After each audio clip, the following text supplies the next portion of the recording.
This is Omni Sports Breakfast. Sports with Kevin McCallum and MKT. Lee Carsley could maybe take a leaf out of Hugo Broos's book, because Hugo Broos isn't messing around. But I want to tell you a quick story. One of the funniest things I've ever heard.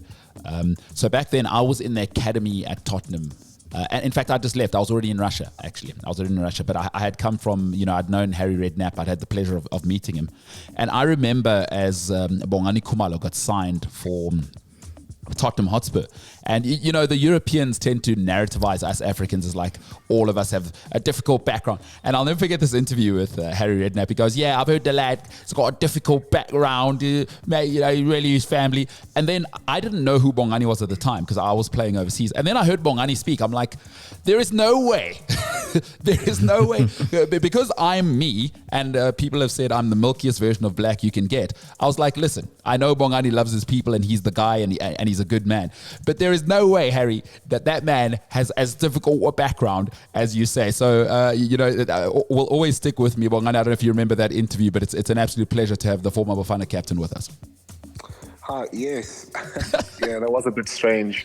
I remember there's an article that came out apparently in the news that said I had 10 brothers and sisters. Yes, that was the one. Oh my God. I'm like, I am an only child. Like, don't get me wrong. I mean, my parents absolutely worked, their socks off to provide a platform for me to go to a good school and so on and so forth. But, that was just, very, very far removed from my reality. Absolutely. You went on to become the Bafana Bafana. No, it was hysterical to me. I remember I was listening to it with actually, because Matthew Booth and I were both in Russia at the time, and, anyone who was South African, it would be awesome to hang out with them. And we remember listening to that going, wait, well, what is going on here? Because Matthew knew you, and he was like, no, this is one of the most unbelievably erudite people I've ever met in my life. So great to have you, man. I mean, let's get into it. You've achieved just about everything that a South African player could have ever dreamed of achieving. You played for Tottenham, you played for South Africa, you were a captain, of course. Famously, you scored against France at the World Cup. What a feeling that must have been. And for you to watch where Bafana are right now under Hugo Broos, I'd love to hear your thoughts on Hugo Broos kicking Jayden Adams out and sort of setting a standard in the Bafana camp. Yeah, I think, well, first of all, I mean, it is, I feel sorry for the young man because, unless something really, really bad has happened and it's a family matter and it's a personal matter, if that is not the case, then he really has let himself down. I think more than anyone or anything, he's let himself down because, he's young in terms of age, but in terms of football, he's an experienced player. I think we forget that. I think we're so used to South Africans where we talk about a young player and the guy's just played 10 games or whatever it is. But Jayden Adams is a young player, 23, and he's got over 100 games in the PSL. That's where you're supposed to be as a 23-year-old, first of all. I think we should just, first of all, just appreciate that in terms of development as a footballer, that is the timeline that you want ideally. I think that sets you up for a successful career. And to have that many games under your belt at that age and then being called up to the national team, you would say that the trajectory of your career is exactly where you want it to be. So why on earth, after so much hard work to create a platform for yourself, to showcase your talent, all that hard work that's been put in, the pressures and uncertainties and all that, you finally get your opportunity to put yourself in the shop window. Because let's be honest, football is a business and we all want to play for the national team, but the national team does come with certain perks and advantages, and that is being seen by world football. And if you're 23 years old and you're playing for the national team, chances are, you play for a year, 24, you can still earn yourself an incredible move to a league around the world where you can change your life, change your career and your experiences, and because you only get one shot at this. So I really hope that, nothing tragic has happened.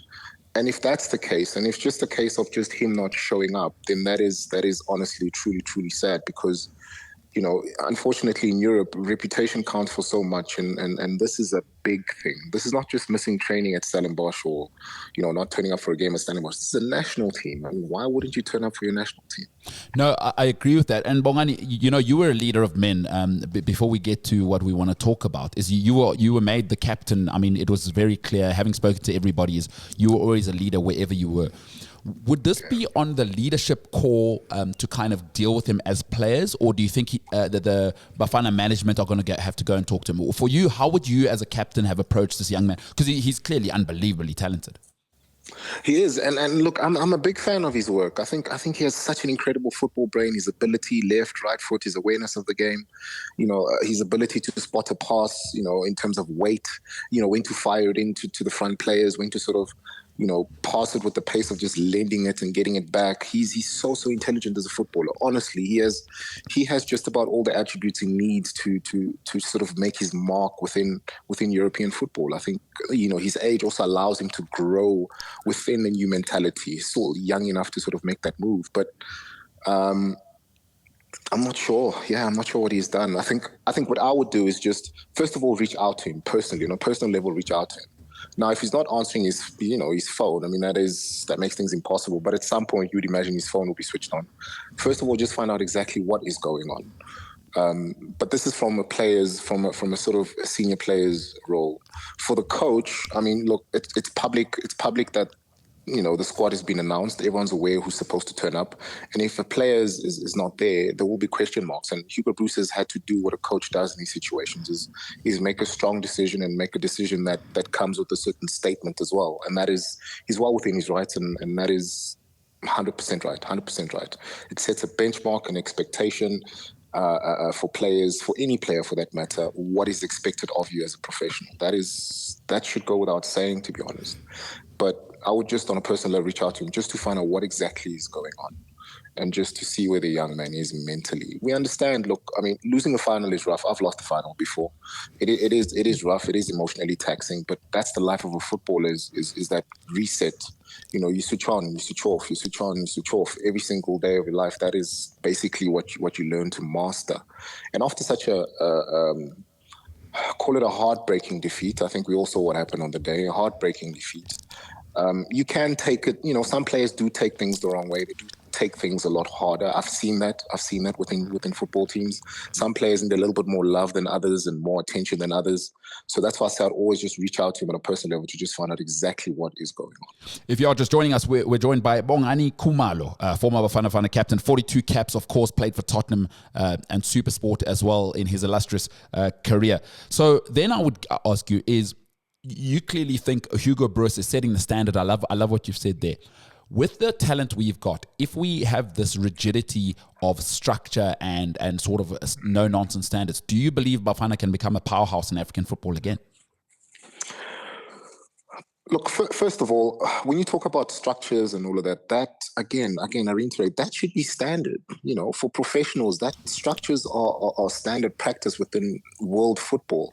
And if we're going to compete and be a powerhouse within world football, that's what we need. The reason why, if you look at a lot of, your West African countries and so on, people may look at them and be like, well, maybe they don't have the most glamorous structures within their countries, but their players are exposed to those type of structures because, they're all scattered all around Europe.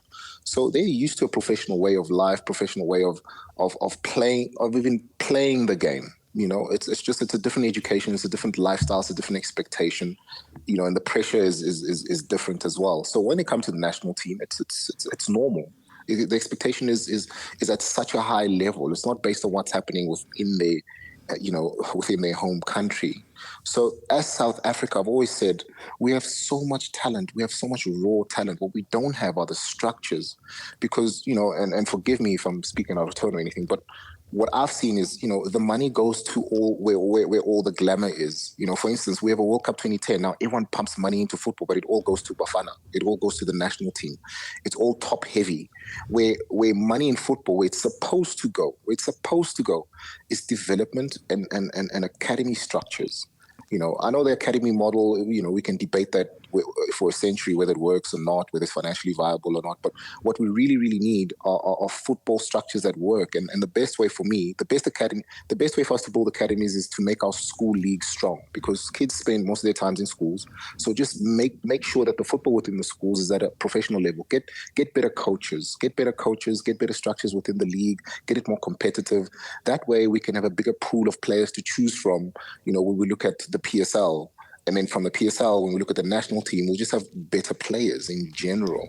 That's where it all comes from. But everyone just looks at, if we were to qualify for the World Cup now, everyone's like, oh, no, we have to win now. We have to win the World Cup now. No one thinks what happens in the next 4 years. The World Cup is every 4 years. I mean, one World Cup, next World Cup, we should be able to have structures that build players, that can be potential stars every time we have a World Cup come about. And that's how you sustain, your national team and the success of your football within your country, I believe. So I really, really hope that changes. I won't lie, in my personal capacity, I've literally put my own money into that.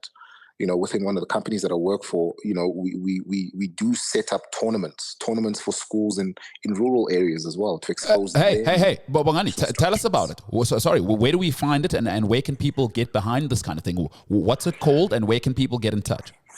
So basically what we started was the USP Cup. So the company name is Universal Safety Products. So we call it the USP Cup.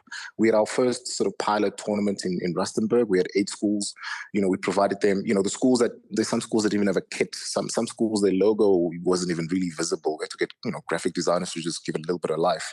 We donated, football kits, on the days. We provided food, water, hydration, all the stuff that you need for sports people. We had proper referees there as well, so that we give them the professional feel. Like, this is what it's like to be a footballer. Teach kids from a young age what a professional setup is like. And that way, once you get older, this becomes the norm. Your behavior becomes the norm. The expected behavior becomes the norm. How you live your life becomes the norm because you've been exposed to that from a young age. And not just, as soon as you sign your PSL contract, now you're expected to sort of, be this professional mind where you live this disciplined life, whereas before you've never been exposed to that.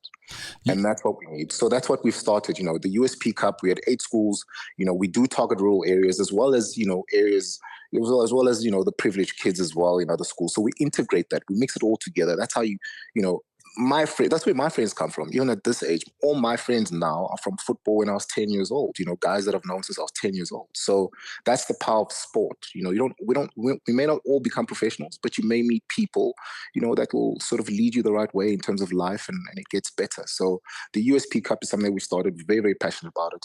Next year around April, we'll merge netball as well. We'll have soccer and we're getting athletics as well. So look out for that.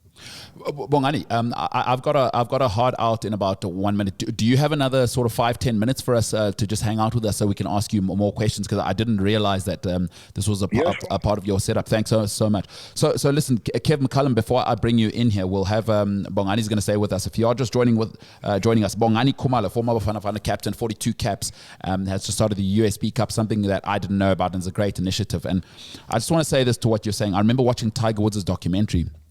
And they spoke about, they asked Tiger, how come when you got to the big time, you were just, he said, no, when I was young, my father taught me how to win.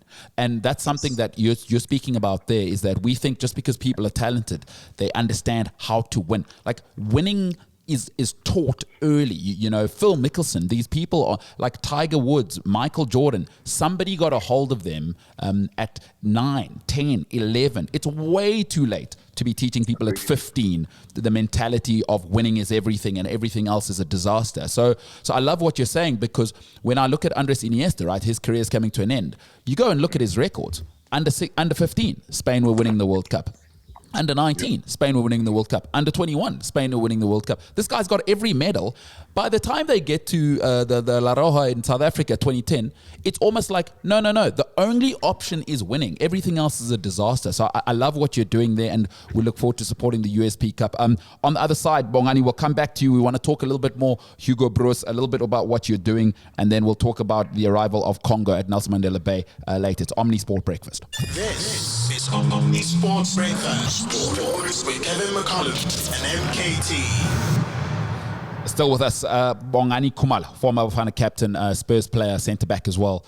Tower of a man. What a player. And scored against France, by the way. Like Thierry Henry France, not play France. I'm talking about Patrice Evra and the Mandem France, not like a play kind of, hey, that was when Patrice Evra and them did the strike thing, hey, and they they refused to get out the bus. Nothing in South Africa can happen, and it's just normal. Like Patrice Evra and the guys refused to get off the bus because of Raymond Dominic. What a World Cup, 2010.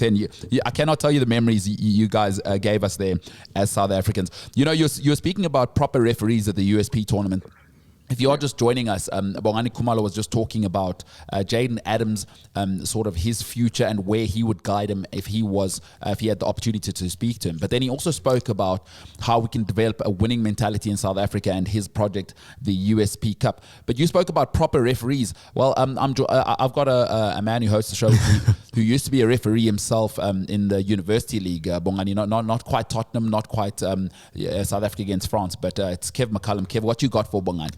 It was a very, very social, Johannesburg social league. I actually played against Joel Stransky, and Mark Batchelor played against us a few times as well. So it wasn't as much fun as you thought. And don't try and referee against Mark Batchelor. Yeah. Anyway, He's from the south. For those who don't know some context, he's from the south of South Africa. Those are the types of guys who wear chains on Friday nights, and they say, "Do you know who I am?" But yes, go on. You spoke about the top-heavy structures in South African football, and also there's this dysfunctionality for me between the club system, the PSL system, and between SAFA and Hugo Broos. How does he solve his relationship with the clubs? Does he suck up to them? Does he, or does he just sit down with them and talk to them like adults? Well, look, I mean, I think what's important is if you're going to be the coach of any national team, it's important to have, healthy relationships with all the clubs, especially the club managers or the club coaches, because there is a point where there is a bit of a give and take. I mean, I can tell you my career, there were times where I'd come play for the national team and, the coach in Europe would be like, listen, just please ask your coach just so you can play 45 minutes. Like, give me his number. I'd like to speak to him, type of thing. So I think it's important to have healthy, open channels, because there'll be times, there's a time in my career where I played 3 games in 8 days on 3 different continents, right? Good God. Now, and that's the load you have to endure, fortunately or unfortunately, but you do what you must. And within periods like that, that's important to keep the communication channels wide open. Because the biggest thing, for European coaches is, especially at that time, you have the AFCON. Your coach can sit me down, which is something perhaps we don't really have that in South Africa, or I haven't experienced that where players and coaches have a free channel to sort of communicate. I think in South Africa it's not as free as what it is in Europe. When Europe, coaches sit you down and be like, listen, so now, you're going to this AFCON thing and you're disappearing for a month. What am I supposed to do now? I'll give you an example. I left Greece, came to the AFCON for a month. By the time I went back, they signed 2 international centre backs. Oh. Because it's a big club and they need to carry on. You're going to be away for a month. You're going to miss like 7 games because it is Europe. So it does become quite challenging. So that open channel of communication between the national team coach, the clubs, especially the coaches, a direct channel is so important. You've opened another can of worms here, which I wanted to ask you about, is the proliferation, and it's coming back again now, of sort of second tier, third tier, aged European coaches coming to coach in Africa. Now, I want to say very clearly, this is not Bongani Khumalo's point of view. He'll give his take in a bit. But I have always had a problem with it, and now it's coming back again. I thought we were going in the right direction of African coaches for African teams, but perhaps football is too global now. What do you think of these sort of elder, sort of worn out European managers coming to coach African teams? Are you okay with it? The best from around the world, the best in class, or should we be developing African coaches? And are we not developing enough? Well, I think you need to ask yourself, we can talk about development where players are concerned, but when you talk about coaches, development and coaches doesn't really go together, does it? I don't think I've ever heard those two things make sense. It's just whoever's best for the job, that's who you employ. Now, if you look at, in terms of African coaches, South African coaches, which names stick out that will be available right now? My opinion would be Peter Musimane. Is there another South African coach that's at his level? That's been exposed to what he's been exposed, whereby he's been able to dominate local football.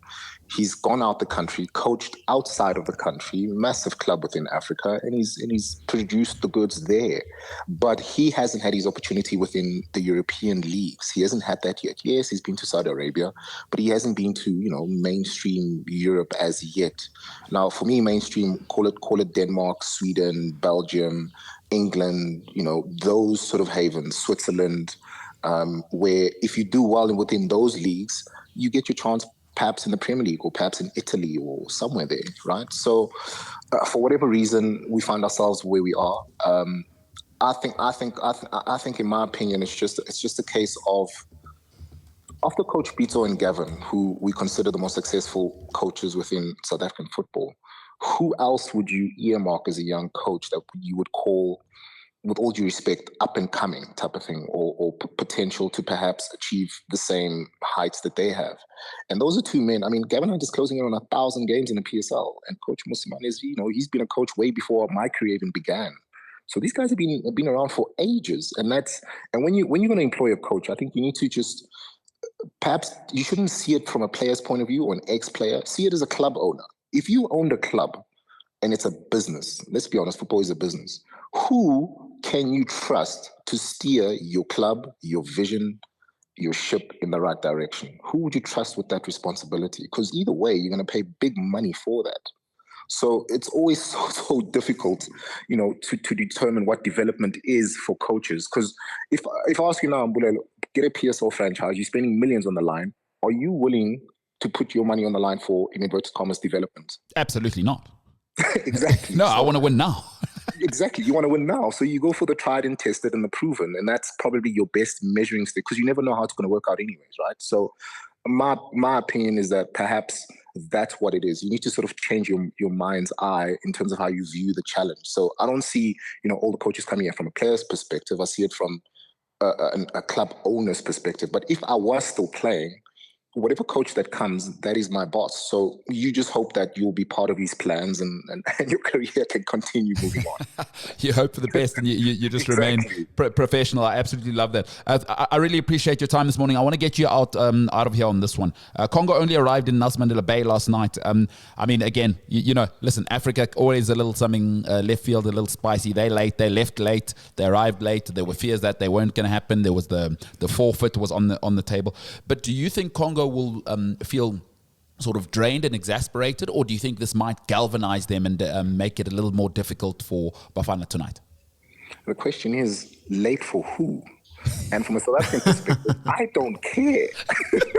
I really don't care. I love that.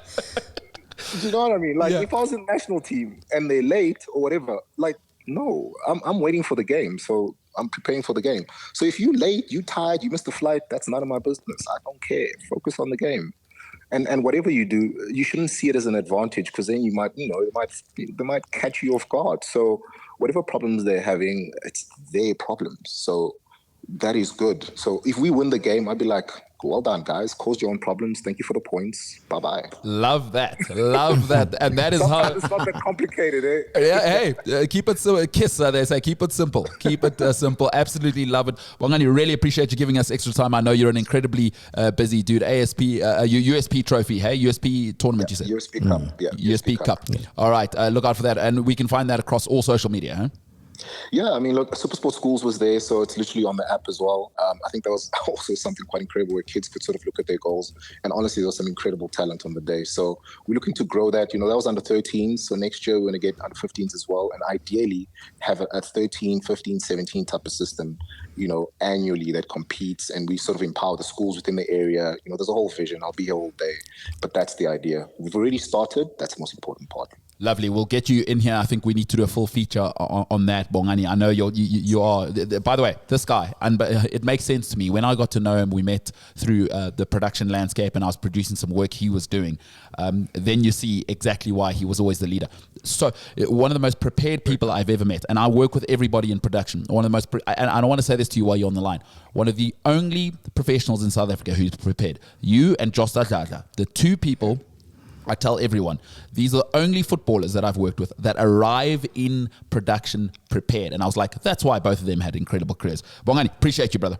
Appreciate it. Thank you so much. Very kind. Thank you. Cheers, man. Take it easy. Yeah. Listen, that's why he's the guy. That's why he's the guy. I mean, you listen to him talk. I mean, you can hear that this is why he was captain, right? Very, very, very special. And I do remember that goal against France in the World Cup. South Africa won 2-1. Yeah, they did. Yeah, they beat them 2-1. And that wasn't a rubbish France, and they may have been sulking, but it was a great goal. Great player and great man. That's the first time I've ever spoken to him. So thank you. Yeah, no, quite brilliant. Tell you what, Kev, let's answer the question of the day, because I want to get out of here on Rafa Nadal's incredible career. So our question of the day is, which country is Mustafa Hadji from? Answer there is Morocco. He got 63 caps for them. Really, really, really excellent player as well. I just love his name, Mustafa. So you must have a Hadji. You got to have a Hadji in your team. Brilliant. Of course, remember when he was joined by Yusuf Chipo at Coventry, and they did what the Brits or the Londoners call a mazzoline. They absolutely ripped it up for a year. Coventry got relegated. Then what does he do? He goes to the old enemy, Aston Villa. He becomes a cult hero for them. But brilliant player. Mustafa Haji, Moroccan hero. I want to end off on the week because I think we've had a really, really good week. But good isn't good enough because greatness is possible, and we are saying goodbye to a truly incredible stalwart of not just tennis but sport. Let's finish off with the incredible career of Rafa Nadal. Yeah, I mean, we're going to miss him when he's gone. And we do have the Davis Cup final at the end of next month, I think it is. He's going to be playing with Carlos Alcaraz, who's also, I mean, he could be the next Rafa Nadal. He's already a 4-time Grand Slam champion at 21. But we talk about Nadal, his record. I mean, he dominated the French Open like no other player has done. I mean, he's got his open record in games is 112 wins, 4 losses. He's won all 4 major titles, spent 209 weeks number 1. I remember when he beat Roger Federer at Wimbledon, ended his streak of 5 Wimbledon wins. That was one of the great games of all time, 4 hours and 48 minutes. And was the first sort of game in a 15-year rivalry that started then. He was, as you said, he was part of the big 3. I'm just going to go through all his titles here. So 22 Grand Slams, 14 French Opens, 112 victories at Roland Garros, 4 defeats, 4 US Opens, 2 Wimbledon, 2 Australian Open titles, 13 years between his 2 Melbourne titles in 2009 and 2022. And I think 2009 was when he made Roger Federer cry, I believe. Yeah, that's right. He's been in the final for Grand Slam 30 times. He has got 92 tour singles titles, 2 Olympic gold medals, 1 a single, 1 in doubles, 36 ATP Masters titles. That's just something else. 4 Davis Cups. He's beaten Roger Federer 24 times in 40 matches, so he actually holds the thing over there. And he's beaten Novak Djokovic 29 times in their 60 games. But the thing that stands out for me the most is that he played through pain. I mean, I think he won his last Australian Open, as well as French Open, with almost playing on 1 foot back in 2022. He's torn abdominal muscles. He's, at 38, he was just pushing himself to the limit, and he did it the right way. He did it with a sense of honor and a sense of dignity and dedication. And listen, he's gone now. People often think, in today's age where we get so much greatness from around the world, we think LeBron James happens all the time, like Tiger Woods happens all the time. Everyone thought, oh, Tiger's here, everyone will just work out in the gym and then we'll have another Tiger. We have not seen anything, 10% of Tiger Woods since then. No. Michael Jordan retired basically in 1996, right? I mean, he played on with the Wizards, but he basically retired in 1996. Everyone thought, oh, we'll just get another Michael Jordan, we'll sort of manufacture another one. It took until LeBron James in like 2004. It took you basically 15 years.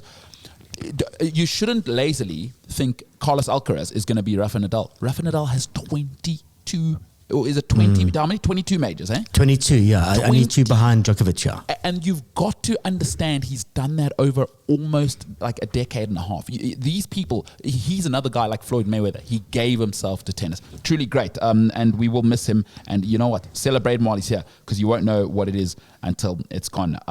Man, adios, Rafa. What a career. And so thank you for the memories. Well, that's it for today's show, this week's show. Join us next week as we bring you the greatest of sport from Africa and around the world. Listen live and on demand. Welcome to Omni Sport.